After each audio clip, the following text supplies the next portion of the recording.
We preview the Purdue game, talk CFP Week 2, and that team up north still really sucks. All that and more next on Dotting the I with Davis and Chad.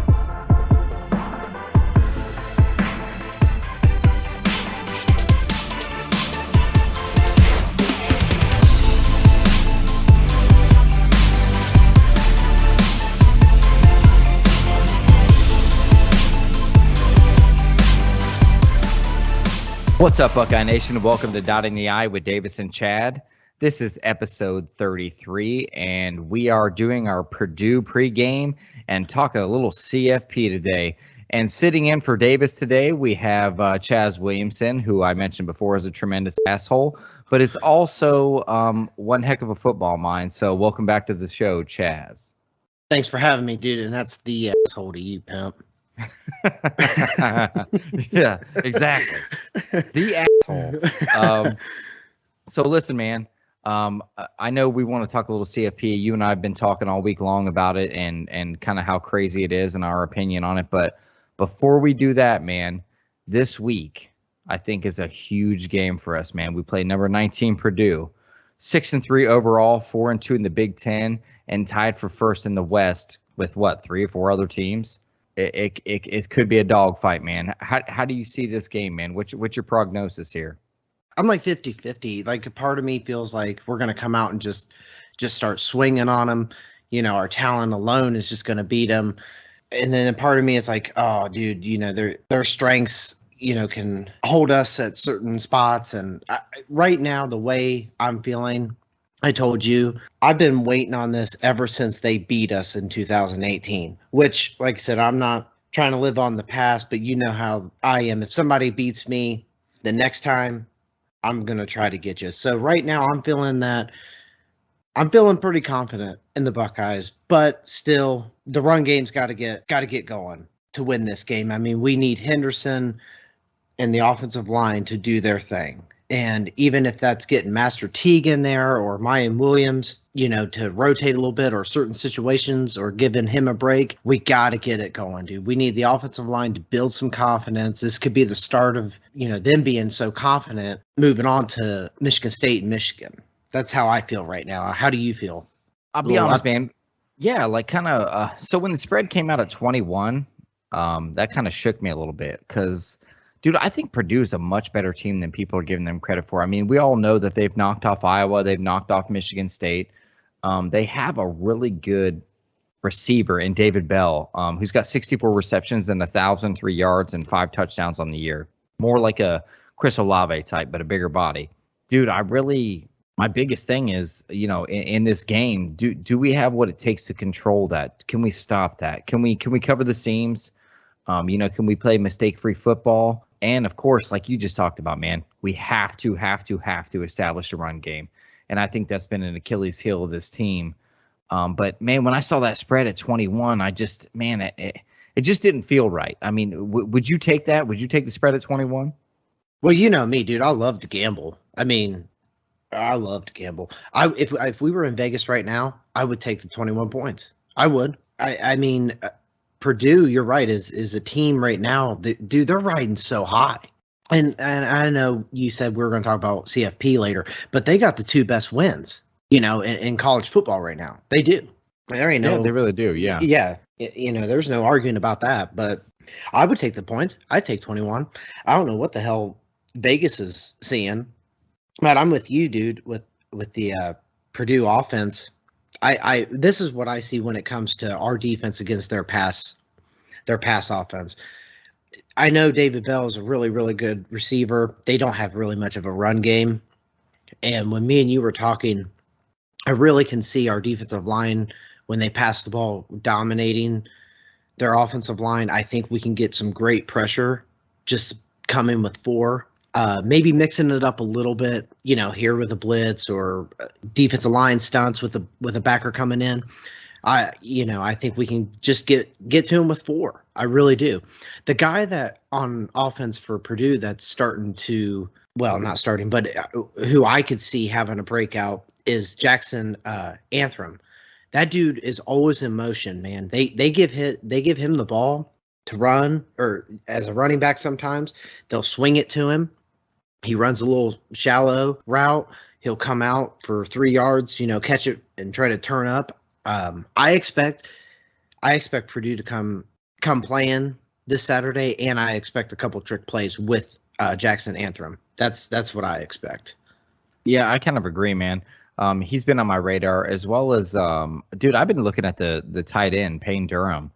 36 receptions, 356 yards, and 4 touchdowns on the year, averaging 10 yards of reception pretty much.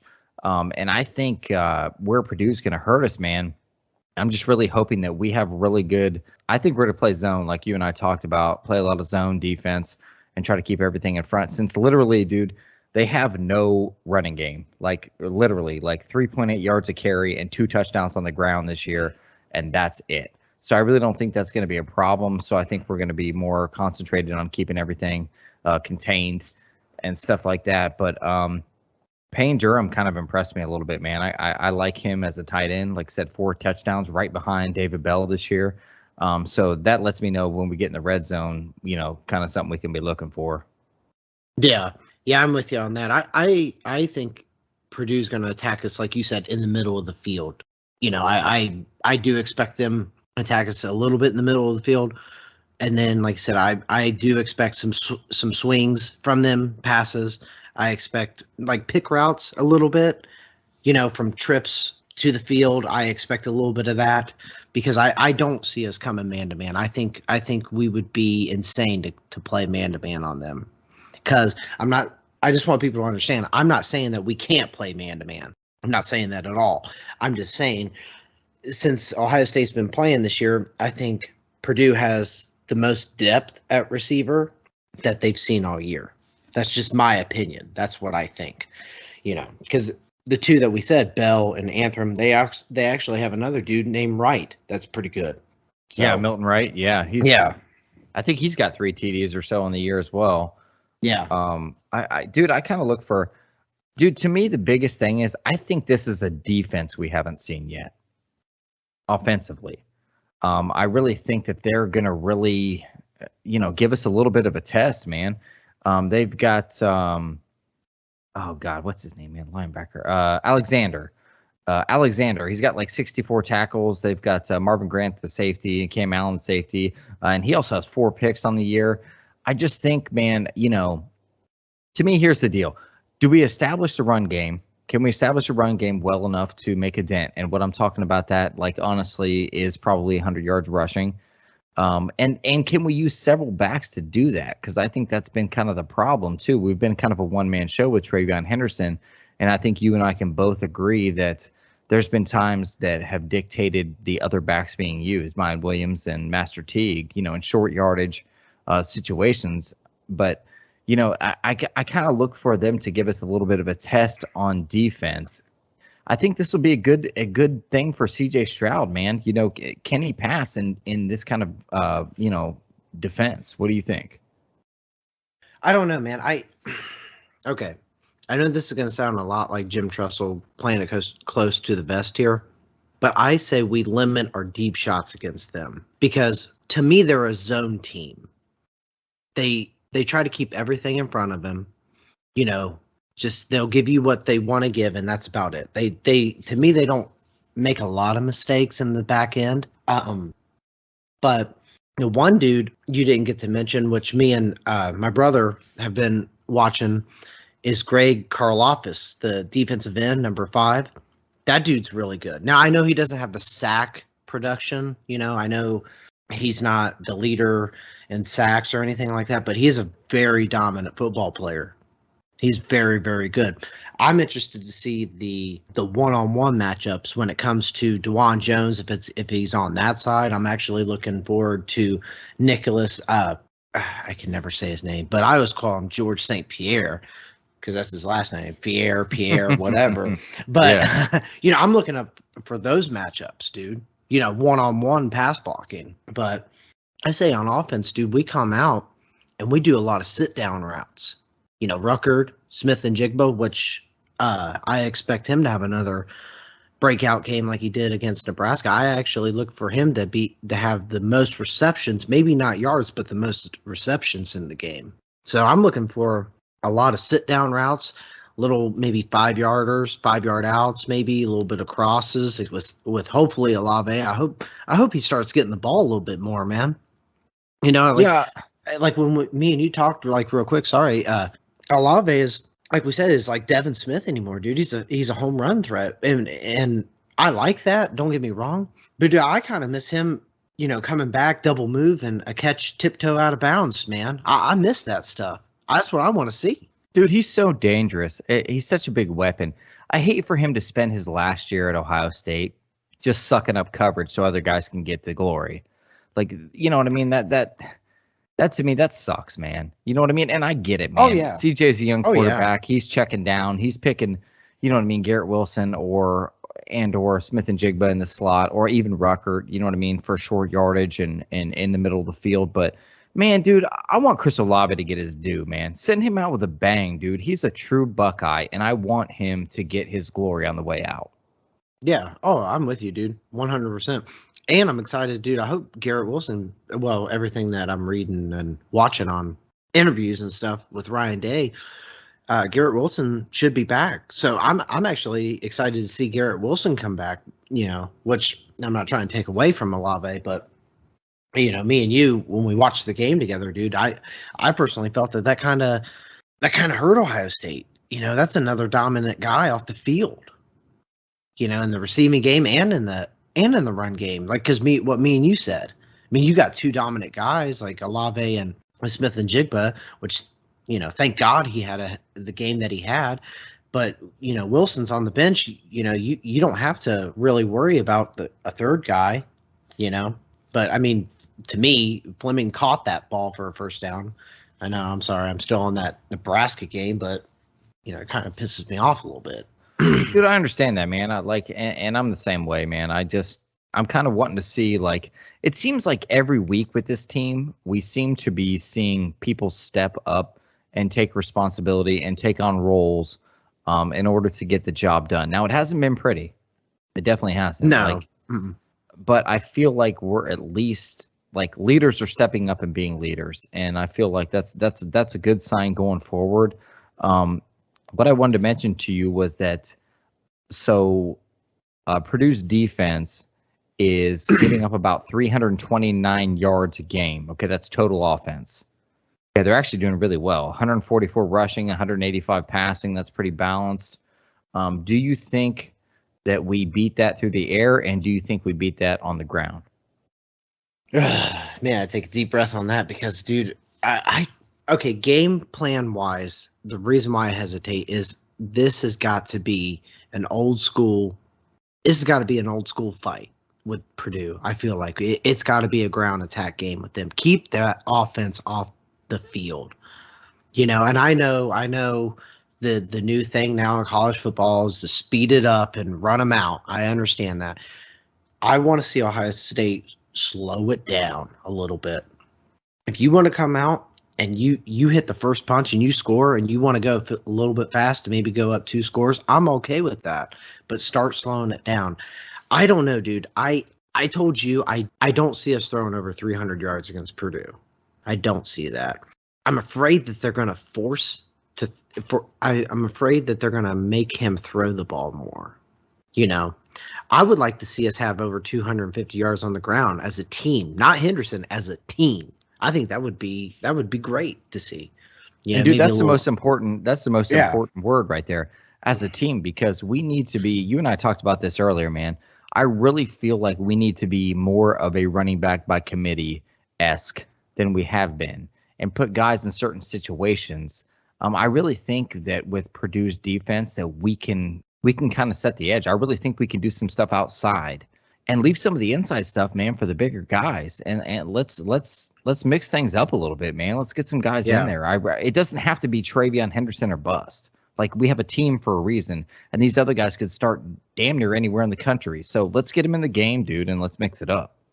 Yeah, and I don't mean to, like, I'm like you. I've always said that. Like, I don't mean to, like, tip my hand if I substitute a back. Like, Teague is obviously you're in between the box, you know, running back. And that's okay. There's nothing wrong with that. Dude, he's very useful.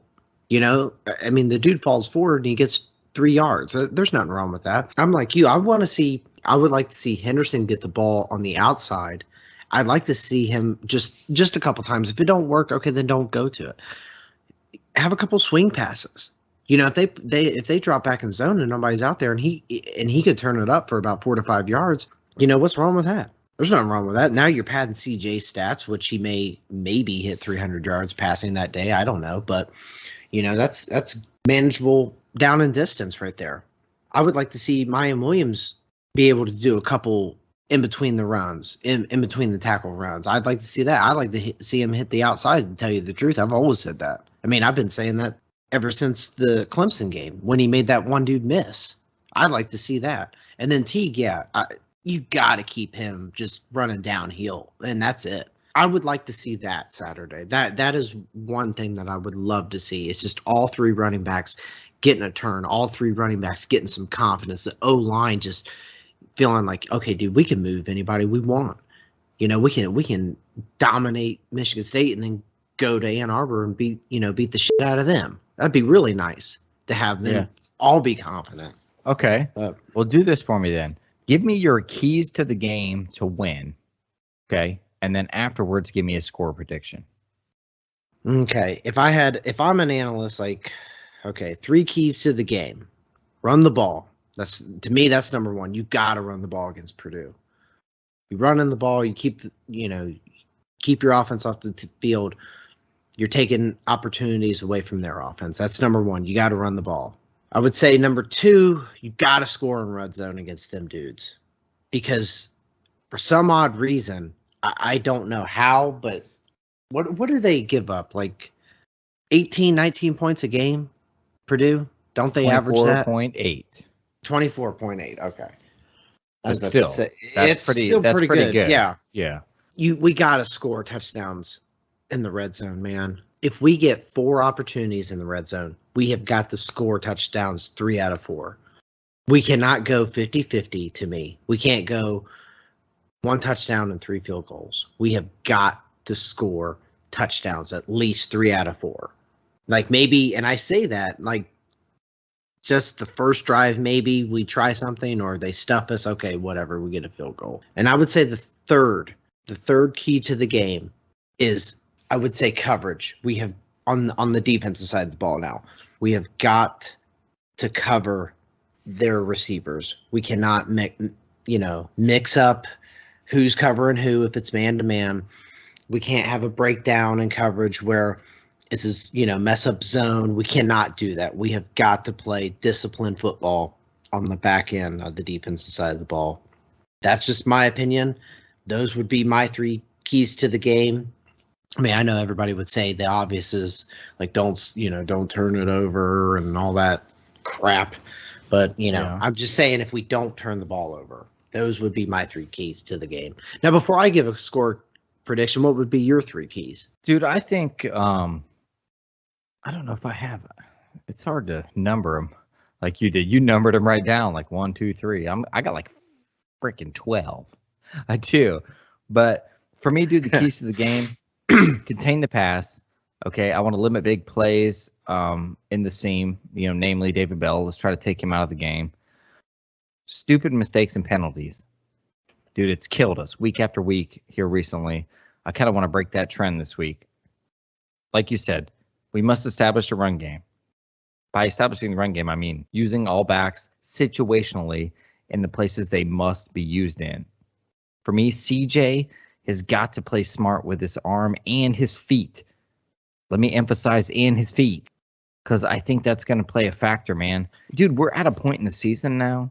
You and I talked about this, man. We have only ranked teams left. Every team we have left is in the top 20 in the regular season, okay? And this is a perfect time for us to develop and to see what we're really made of. And you know what? See if CJ Stroud is really a leader, because I'm telling you right now, an inch is a mile, dude. You need every inch. And if CJ can get an extra inch with his feet, he better freaking get it. That's all I got to say. And to your point, we got to convert on 3rd and short, and we got to score in the red zone. And I'm talking about scoring touchdowns, not scoring field goals. Our field goal kicker cannot be the MVP of every game if we want to win the Big Ten and contend for national title. Like, we've got to score touchdowns. So with that being said, I'll give mine first since I went this way. I see this game being a dogfight, dude. I do. I think Purdue's a good team. They proved it time and time again. I see this game 38-27 Buckeyes. Ooh, 11-point win. 11-point win. I like it, dude. Well, you asked me all week, man, because I mean, it's like religion when it comes to Monday at work. Like, we're instantly like at each other, like, dude, what do you think of next week? No, what do you think of next week is score? And I always say, like, I got to take the time. I think of a score, but I got to think about it. I got to think about it. Like I said, this is where, like, I was telling you, I don't mean to take long, but one day I'm feeling like a 18-point win, and then there's one day where I'm like, no, dude, this is gonna be a one possession game. This is gonna be a 3-point game or a 7-point game. I don't know why, but I see you like in a room without your wife and kid, like with your legs crossed Indian style with some candles burning, like meditating. Dude, it's like I sit in a dark room. It's like I sit in a dark room with the game on, thinking, like, with a blackboard and chalk, and just constantly writing stuff of scenarios, like, okay, we can do this, we can do that, no, we got to do this, we got to do that. It's like the angel and the devil on the shoulders, like, but what if this happens? Oh no, but we can do this. Like, yeah. I don't know, dude, it's always running through my head. If I had to give a score projection right now, I would say my final score of the game Saturday, I'm gonna go 34-24, 10-point game. That's what I'm going. I'm going. So we're pretty similar. Even though, scores slightly off, we're pretty similar. We still, both of us obviously don't agree that a 21-point spread is accurate. No, dude. Like I said, if me and you were in Vegas right now, I would say, hey man, would you like to go down to, this hotel real quick and put some money down on the score? Like, I would, dude. I would. I would take the 21 points. I would too, man. That's just me, dude. Well, listen, so we got that out of the way. Now let's move to the topic everybody wants to talk about, man, and that is the CFP. Part of the reason that Davis isn't on the podcast today is because he's dealing with his new baby. And the other reason is that I'm working different hours this week, which happens to be the same hours as Chaz. So, like, a lot of the stuff we're talking about, we're experiencing at the same time. And one of the things that happened was the CFP rankings came out on Tuesday night, which was late, by the way, and BS that it got pushed back by a basketball game. But hey, it is what it is, man. For me, basketball season doesn't start until football season ends. That's just me personally. But, amen, dude. Amen. I'm sorry. Amen. I'm with you on that, dude. But so real quick, I'm going to run through the top 10. Okay, and I want you to tell me, and you and I have a conversation that's going to go on outside the Big Ten as well, or outside the top 10 as well. But for those that don't know, or those that haven't been paying attention or living under a rock, okay, the CFP came out, and we looked like number 1, Georgia, number 2, Bama, number 3, Oregon, number 4, Ohio State, number 5, Cincinnati, number 6, Michigan, number 7, Michigan State, number 8, Oklahoma, number 9, Notre Dame, and rounding out the top 10 with Oklahoma State. Now, real quick, I'm going to give you your opening here to go. What about this bothers you, or are you okay with everything the way it is? Just in the top 10. Yeah, just in the top 10. Like I said, I excuse me. I'll try not to take very long, but you said that last week. Yeah, right I know. Before you hammered us, you're like, I won't take that long, but go ahead and take a crap. If Dude, dude, you don't understand, man. Like, you just don't understand. Like, there is so much stuff going into this brain. Like, I may not be the smartest person out there, and I don't really care. Okay, yeah, I can't read. I don't care, but dude, like a lot of stuff goes in my head, man. Every scenario crosses my mind. Okay. Yeah, I just can't help it. Anyways, you're like me, dude. I love playing the possibilities. I love playing. Other people on Facebook are no fun, dude. They're like, oh man, all you got to do is win out and you're in. Who cares? Dude. Let's talk about the possibilities, man. Dude, you remember real quick. You remember when you were like, "Man, how do you see Cincinnati came in?" And I went through every team, and you were like, Yeah. you were like, "Do not say that. Do not say that," because I just too many possibilities. That was funny, dude. That was funny Yeah, that as was a hell. good time. Oh my god. I'm gonna start off by what I thought, what I told you, what the way I would have voted. Number one, Georgia. Bama, number two, just because I thought certain reasons. I thought they have a good team. You know, they're still Alabama. To me, their defense is very good. They have good weapons on offense. I'm not going to go through everyone, but you know, they're very, very good. Number three, I told you what I thought it should have been Cincinnati, and I know a lot of people were like, "Oh, well, they ain't play nobody. They play an American." Yeah, well, they beat the number 9 Notre Dame team. Okay, I mean, On the road. yeah, on the road, and this is where I told you I thought what hurt Cincinnati is Indiana was ranked so high at the beginning of the year, and they have done nothing but just they they suck, dude. They suck. There is no nice way to say it. They just suck. And They I do. think that's what hurts Cincinnati, to tell you the truth. And I know a lot of people are like, "Oh, you're on crack or whatever." No, it's just true. That's what I believe. You know, because that's what I before I keep going, that's why I asked you and Davis one time, what means more?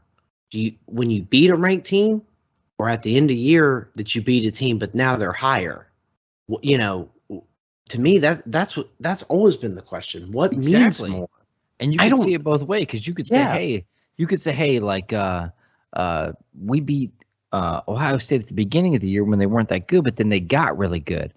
You know what I mean? Or you could say like the opposite, pretty much. But Yeah. what I'm saying is this: like, do you get to take credit for beating a team when they weren't what they are now?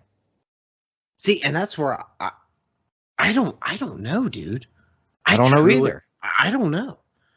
I To me, I've told you if you're like, "Hey Chaz, you're on the committee, which one means more?" I'm gonna tell you the truth, dude. It means more what they're ranked right then. Because two reasons. I know a lot of people disagree on you about the AP poll. I'm right beside you. I truly believe it, dude. They know what they're doing when they come out with the AP, dude. I mean, it's obvious. They know what matchups they want to see. They know what they're doing. I mean, And come it's on. still a reference point. Yeah. That's And what I I know, try to tell everybody. It's not going yeah. to be the same. And as you can see, dude, look at the AP this week versus the CFP. It's completely different. But my It point is, dude, there is no other reference out there to tell you what a team, how they feel that the team is good or not. You know what I mean? yeah. Like there's Yeah. nothing else. Yeah, I'm like you, dude. Like especially at the beginning of the season, and I'm gonna use Clemson as the example. When they lost to Georgia, it was the game of the week. I know it was one score game, and thank you Georgia defense, you know, for scoring that touchdown to beating them. That's cool, awesome. But then they didn't drop very far. They only dropped to 6. And then what happened? Then they lost again. And they didn't drop very far after that. And then what happened the third time they lost? Then they're out of the top 25 and they haven't seen it since. You know, but Yeah. at the time, you thought they were 2. Yeah. So if I'm a Georgia fan, it ain't my fault. You ranked them 2. And that's where, like, fast forward to the CFP. Like, you're putting teams where you think they should be ranked. And then if I knock them off, that's on you. I didn't put them there. I don't give a damn if they lose 3 games in a row after I beat them. That's on you. You put them there. I didn't put them there. So to me, it means more when you beat them where they're ranked right now, not where they end up. So I'll put it like this, dude. If you look at it, okay, like you and I had this conversation before. Say you take the top 5: Georgia, Bama, Oregon, Ohio State, Cincinnati, okay, and you wipe the names off of them. You wipe the names off of them. Just look at the resume without knowing what team they belong to. Dude, Cincinnati has a better win than us yeah, they all day do. long on the road. They have a better win on the road. Okay. Now, Oregon has a better win than them on the road, beating us. But I'm saying, so look at Alabama. And this is where, dude, it'll always chat my ass about this year, no matter what happens, is that, dude, Alabama's getting a pass. I'm sorry. Yeah. No, dude, I'm with you 100%. I was about to say, I know it went off, but that's what I always do. Like I said, I would have put Cincinnati 3. Yeah. So hold on, real quick, before you but get there. Alabama, right, has a loss. Mhm. And the only team they've beaten that's ranked is Ole Miss, and they're ranked number 15 as of today. Cincinnati has not lost and beat Notre Dame, the number 9 team in the country, on the road. So how can you justify that right now? You know what I mean? That's where I'm at. Yeah. Like, No, if the eye test isn't the only solution, which they're telling me it's not, oh, this matters, which you and I are going to get into for the head-to-heads and crap like that, because we want to talk about that. But if you look at the resume of someone, and it's not the eye test, like saying, oh, well, that's Alabama, and we think they're better than Cincinnati. If you look at the resume, you can't tell me Cincinnati belongs at 5. You can't. Yeah, no, oh, dude, I agree with you 100%. I was about to say, the only reason why, like me personally, if I was voting my top 10, the only reason why, and I know they do it at a fault, and that's what me and you were talking about all week. Like, I do believe what you said the last time we were on, like, or Davis, I'm sorry, Davis said, if you look at matchups, if you did 1 through how many, if one played 2 and one played 3 and one played 4 and one played 5, how would it end up? Who would you take in that matchup? That's the only reason why I am at fault a little bit. I'm not gonna lie to you. Why I would give Bama the pass at number 2 over Cincinnati. And I'm not saying that Cincinnati doesn't deserve it. I'm not saying that at all. I don't want people to say like, oh, no, I'm not saying Cincinnati doesn't deserve it at all, because in my opinion, they deserve it. And I know when I say this comment, a lot of people are going to disagree on this, but Cincinnati played Georgia in a bowl game last year. And I don't want to hear that it was a pandemic year or all that. I don't want to hear that. They lost by 1 possession. And I know, people will say, well, it's not the same Georgia team. I'd love to see that rematch. I would. I would pay big money to watch that. I tell you what, I would pay $79.99 to watch that like a pay-per-view. I want to see that rematch. Because I bet Here's the thing, man. I bet you Luke Fickell comes out ready to play against them. Everybody's so high on Georgia, and yes, they have a great defense, dude. I'm not trying to take away from them. I'm not going to argue with them that I feel that they're the number 1 team in the country, but just think about this for a minute. Georgia's 9-0, okay? Their key wins are Kentucky, Arkansas, and Clemson. Only one is left ranked at all, and they are the last team in the top 25, and that's Arkansas. That's the only win they really have. They have no one else. I know what you say, but like I said, then I'm going to have to say this. Like I said, I still count the Clemson win. I do. I know a lot of people don't. I know a lot of people are going to be like, oh, Clemson may lose again. Yeah, they realistically could. Their team's pretty bad. They are. I mean, their team's really young and hurt. I'm not making an excuse for Clemson. I love it, by the way. I love that they're going downhill. I think it's funny. I do. I think it's awesome.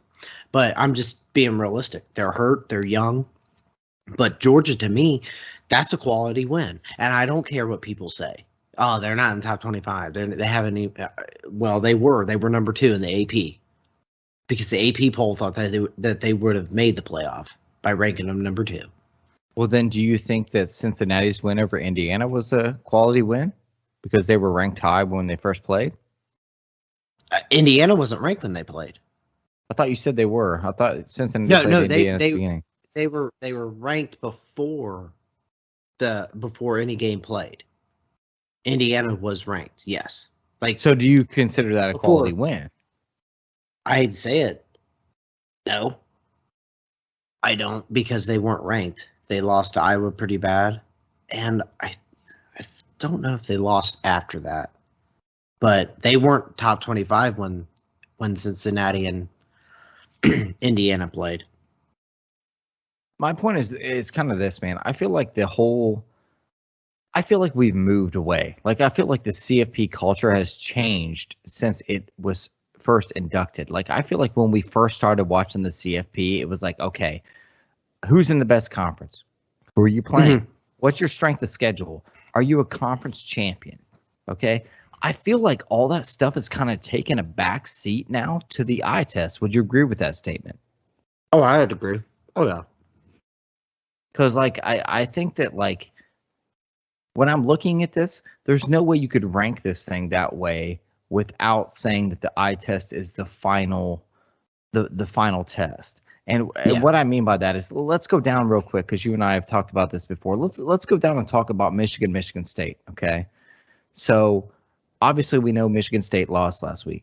Okay, and they lost to Purdue, who's now ranked, but that's a good team. We all know that. But people outside the Big Ten are not going to know Purdue. Okay, they don't really know Purdue like we know Purdue. But my point is that Purdue was unranked at the time that they beat Michigan State. So they dropped down, but they dropped down behind Michigan, who they've beat head to head. Okay, so you drop behind a person that you've beat head to head.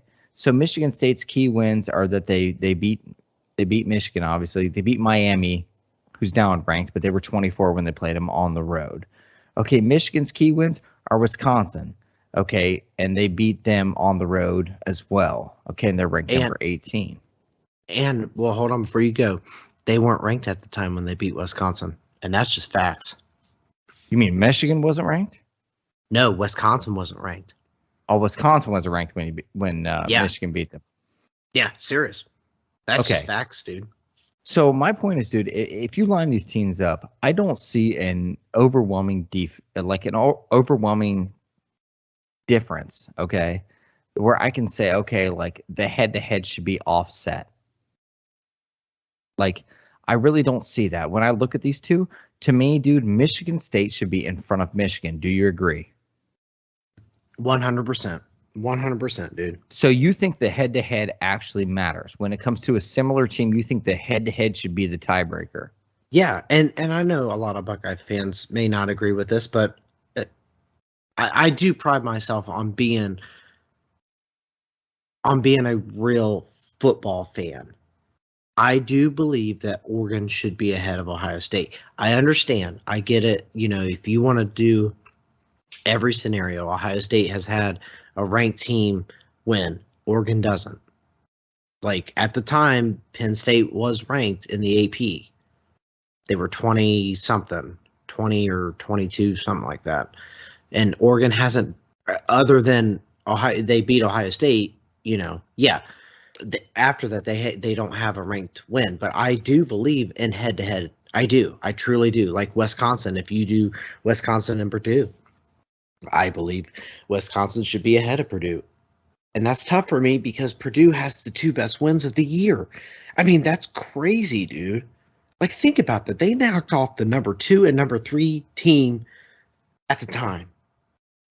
You know, but here's the nuts. point, and you and I talked about this. Okay, this is the beef that I have with the CFP. Okay, if you're going to make it a eye test situation and that's all you're going off of, then fine. Come out and say that. But say what you value. Because we are honoring the head-to-head in certain situations, a.k.a. Oregon and Ohio State. And we are not in other situations, a.k.a. Michigan State. So what is the criteria? And I heard the CFP guy come out and say, oh, well, the reason we do is because we feel like Michigan's a more complete team. Yeah. Okay. Yeah. Well, you telling me that Ohio State's not a more complete team than Oregon? Because I guarantee you right now, you put that up on a vote on Facebook, who would win Ohio State and Oregon head-to-head right now? Even though we had a bad game last week, I guarantee you that we're going to get the majority of the votes on that. I guarantee it. I'm with you. I'm with you 100%, dude. I agree with that statement.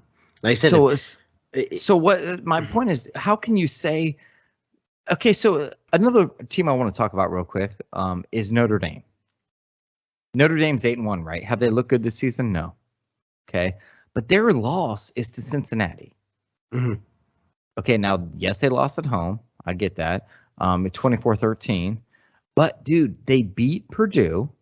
and they beat Wisconsin. As a matter of fact, they killed Wisconsin on the road. Bad, dude. Yeah, sorry, I know this is a side note. Me and my uncle were talking about that game, dude, when it was on. Like, we were texting while that game was on. We couldn't believe it. We thought Wisconsin would come out and, actually do something against them. That was surprising. Sorry. I know that's exactly random. Sorry. No, it's okay. It's not random. So here's the deal, dude. So if you compare them, though, if you take Notre Dame and compare them to the resumes of Michigan and Michigan State at this point, honestly, Notre Dame looks better. They have a better loss and they have better wins. Mm-hmm. Yeah. Yeah, they do. So why are they sitting back? That's my point. Why is Oklahoma 9-0? Like, I get it, dude. They haven't looked that great. I get it. I get it. But, dude, do you mean to tell me? Let me ask you this question, because I've been kind of thinking this myself. Okay, so if Oklahoma's 9-0 right now, okay, we know they play Baylor, which a lot of people are calling for the upset this week. I've heard dang near everybody say that. But so they play Baylor.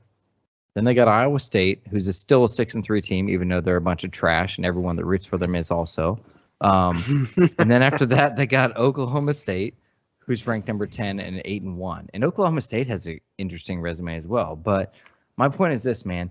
If Oklahoma wins out, dude, where do you think the committee is going to perceive them going forward? Man, by you asking me that, like I said, now I got to go through every team. Yeah, I got to go through every team. Okay. Buckeyes win out this season. Okay, so they obviously go to 7 after they beat Michigan State. We thump Michigan at their place. They obviously go to 6. My concern is, what if Oregon don't lose? Now, I know everybody like Kurt Herbstreit and everybody else is like, oh, it's going to play itself out. Don't worry. If Bama loses against Georgia, they won't make it to the CFP, the playoffs or whatever. Bull crap. That's a load of crap. And we all know it.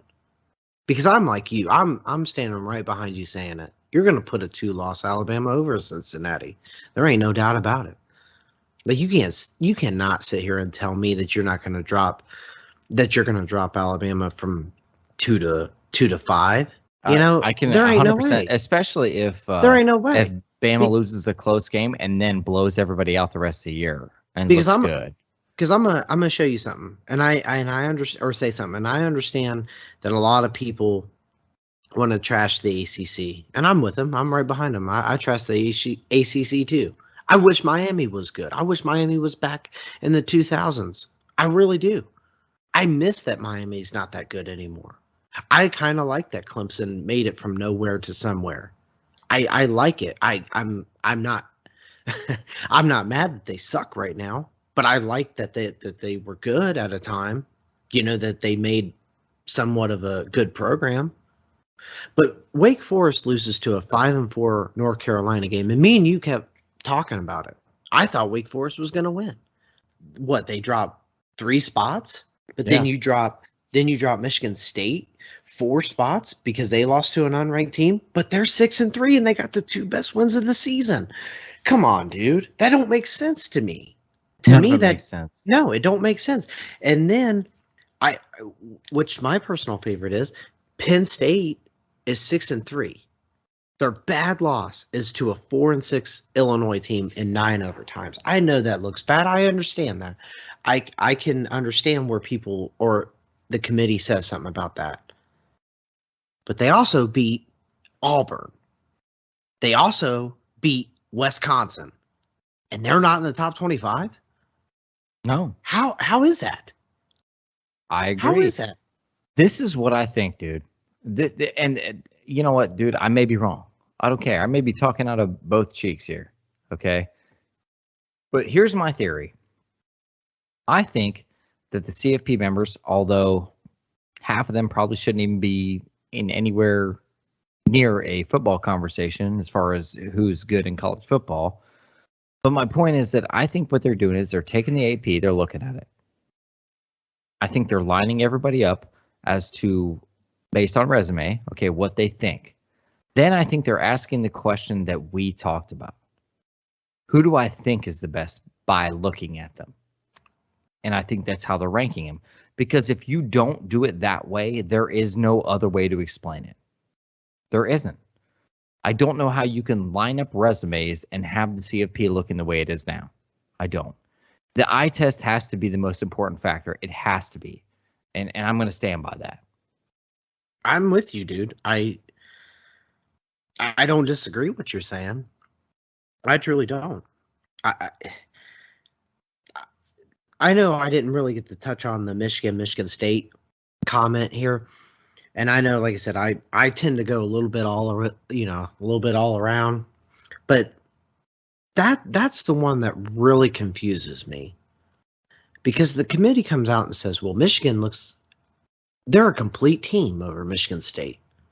Well, how the hell can you say that? Michigan don't have a ranked win. Michigan was up 30-14 against Michigan State, and then they blew it. They choked like normal. They choke, period. And I'm not just saying that because they're Michigan. You know what? That's a lie. That I am saying it because it's Michigan. I am sick and tired.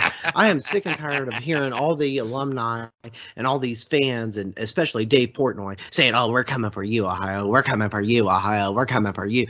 Listen, you guys completely suck, and that's just facts. You guys are not good at all. You have good players, but your team sucks. Like, I'm sick and tired of the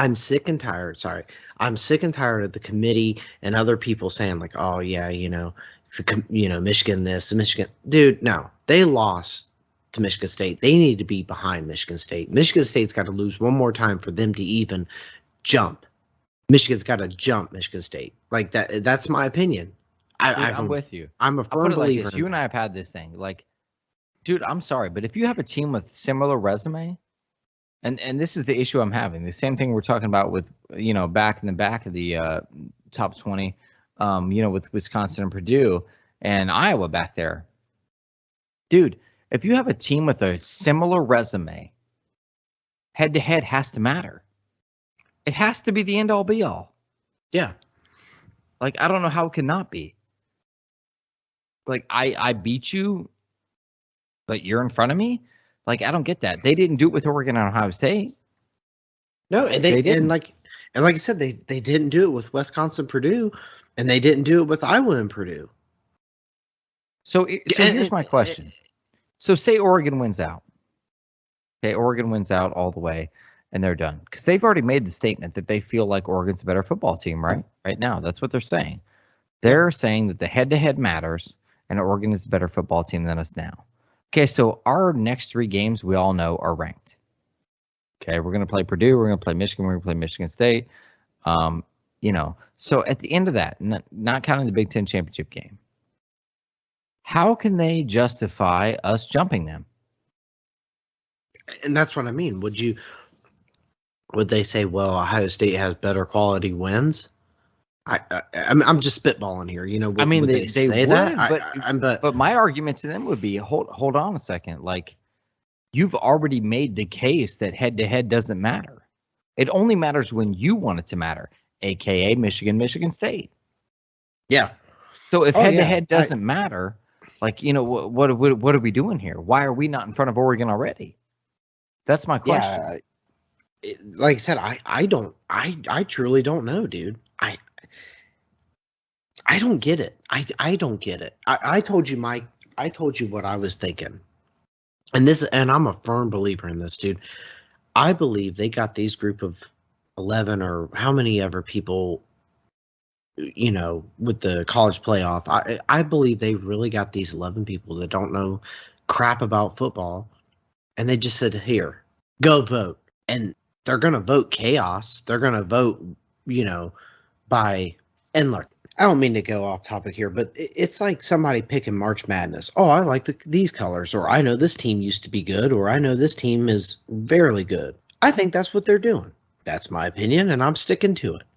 I think they're doing this on purpose to expand. That's just facts. That's what I think. I really believe that. Like, I think they're doing it to expand the playoff. And I know a lot of people are for the expansion. I told you, and I don't think you should expand it. I think 4 teams is enough. Because once you start getting in that dangerous territory of 8 and 12, like I said, if it ended right now, how could anybody justify Wake Forest only dropping 3 spots after they lost to a North Carolina team?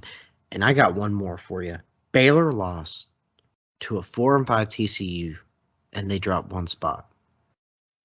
Now, how can you look at some team or somebody and say, "Hey, that's justified," but then you penalize Michigan State to losing to a 6-3 Purdue team that beat, including them, but beat 2 top 3 teams? How can you justify that? That don't make sense to me, man. It don't. Yeah, I'm with you.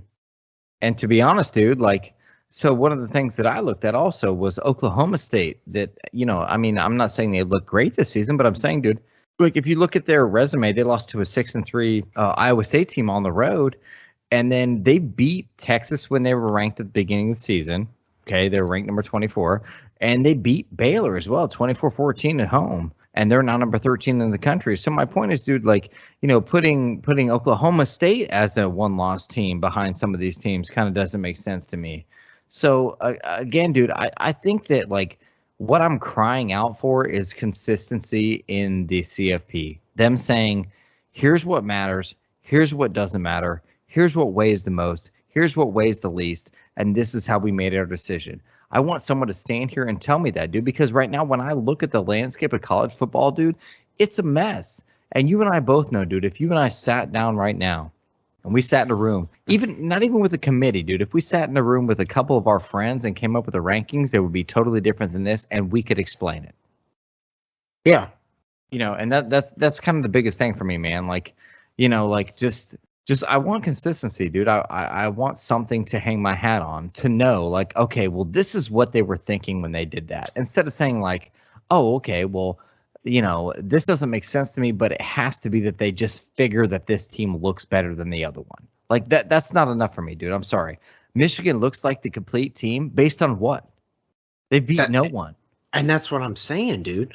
Like, I'm not trying to be this guy when I'm talking about Michigan, but I'm just speaking what they've done ever since Lloyd Carr left. And I know Michigan fans, if they hear this, like, oh, here comes the typical homer, arrogant. No, dude, let me tell you something. When I was a kid, you guys were arrogant. All you thought is your shit never stank. Like, that's just facts. Like, you always thought that. But now the tables have turned, and I'm gonna be real with you. The reason why I cannot stand the CFP right now is, like I said, you've given it's honestly laughable to me. You've given these Michigan fans hope. About what? Dude, they can't beat nobody.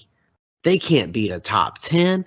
They can't beat their rival. They can't win a bowl game. They can't win nothing. And it's true. Like, they have not been relevant. Like, they're going off 1989 wins, 1902 national championships. Ooh, wow. Congratulations. I'm sick and tired of this, dude. Like, this is where it gets to the point with me with Michigan. And I think I'm saying it because I don't know if, which, like I said, I appreciate you guys having me on here. I've had a blast. I always love talking Buckeye football, but I guess I'm talking about Michigan because I don't know if I'm going to be on the Michigan podcast. But I'm just going to come out and say it. I am sick and tired of people giving Michigan and all this, like, they're good. Man, they're not good. They're not good. They may lose to Penn State this week. And I honestly hope they do. So that's a really good segue, dude. Because what I was going to ask you next is about these key games of the week here. Now I've picked 3, okay? I picked 3, and you guessed the first one right away. Okay, Michigan versus Penn State. That's at Penn State. Michigan is favored by 1.5 points. So I'm guessing you're taking Penn State? Yes, I am. Taking Penn State? I am. And people can say, oh, you're being a homer. I don't care. I'm taking Penn State. I hope they win. I hope they win by 14. What about Oklahoma at Baylor? Oklahoma's favored by 5.5. I'm going to give a little shout out to my uncle on this one. He's calling the upset. So I'm going to go Baylor too. You going Baylor? Yep. Okay. I am going Penn State as well with you, and I am going Oklahoma. So we'll differ on Baylor. So you think them coming off a bye week, they'll be ready? I think Oklahoma will be ready. I think here's my theory behind it. I think Baylor's a good football team. I think Oklahoma knows where they are right now and what they have to do, and I think that's going to factor into what happens this week. I think that they are going to come out inspired. I'm not saying that they're going to come out looking like the best football team because I don't think they are, but I'm saying that I think they're going to come out inspired, and I think it will be good enough to beat Baylor this week. That's my call. Texas A&M at Ole Miss. Texas A&M is favored by 2.5 points. Well, I'm gonna be a homer on this one. I hope Ole Miss wins. I hope they make Alabama's loss look really bad. Hold on a second. Now, are you actually saying right now on the podcast that you are gonna root for the Fighting Lane Kiffins? Let me tell you something, dude. Get your popcorn ready. That's all I got to say. Get the popcorn ready, right? Yeah. Are we getting the popcorn ready to watch Lane Kiffin win a football game? Is that what you're saying? That's what I'm rooting for. Yes. I wouldn't bet on it, but that's what I'm rooting for. That's what I'm hoping. Bet on it, huh? No, I wouldn't bet on it, but that's what I'm rooting for. That's what that's what I want to see, dude. That's what I want to see. And I'm gonna tell you what, I want to see Tennessee come out and beat Georgia. I know that may not happen, but that's what I'll be rooting for. I really do, man. And that's another team too that is very interesting because if they don't start Joe Milton, I mean the dude was from Michigan, but if you don't start him, I bet you they're not 5-4. That's true too. All right, well, I think it's time, brother. I think we have wrapped enough for this week. We should probably sign off at this point. I will be posting this, like I said, tomorrow. And everybody out there, man, thanks for listening. And also, I want to give a shout out 100% to veterans today. It is Veterans Day, and thank you to all who served. So, with that being said, hey, Chaz, tell them where they can find us. Well, like I said, in the spirit of Davis here, I wanna personally thank you, Chad and Davis, for having me on. I always have a blast. I always get my pent up rage out of here on the podcast, especially about that team up north. But that's what it's for, man. You can find them on Facebook. You can find them on Spotify. You can find them on all streaming services. You can find them on Twitter. I do know that because I follow them on Twitter myself. But I just want to say again, thank you for having me on, and I love being on, and hopefully I can keep being on. And Davis, we miss you, man. Have a good one, and go Bucks and OH.